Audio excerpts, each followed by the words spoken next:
Shalom, everyone, and Shabbat Shalom. Here we are again, another opportunity to rest on the seventh day, on the Lord's Day.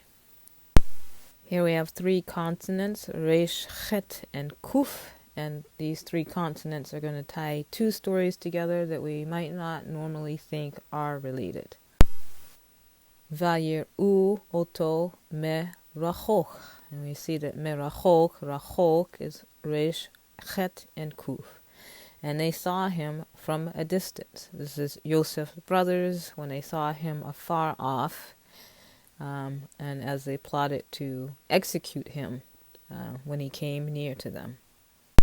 So here we've jumped from Genesis 37:18 to Luke 15:20. Bichyoto od rachoch ra'ahu aviv. But while he was still od rachoch, a long way off, ra'ahu aviv, his father Aviv ra'ahu, saw him. Now there's a lot to say about these two stories and how they connect. In Luke 15:20, we see the so-called prodigal son, who's really prodigal Joseph or Ephraim, returning to the father and to his ways and to his Torah. From his philandering in the diaspora, and now he is returning home. And then we have the same story, or this parallel that we see in Genesis. When Joseph was far off, they recognized him.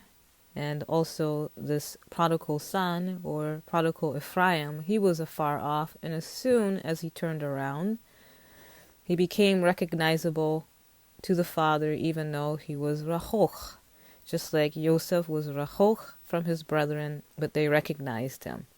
Which is a contrast to when the brothers went down to Egypt to buy food, and even though they were face to face with Joseph, they did not recognize him because of the changes that had taken place. He had become unrecognizable, just like Ephraim, as a tribe and a nation.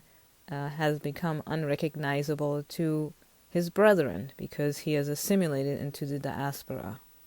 There are other clues in the story that direct our attention to this being the return of Ephraim to the father and to the ways of the father. In Luke 15, we read that the father relates that his son, or he thought his son was this son that is dead and now alive again. And we read this phrase twice, actually, in the story of Joseph, that I once had a son that was dead, or I thought it was dead and now he is alive. And there are many other things to draw our attention and to bring these two stories together.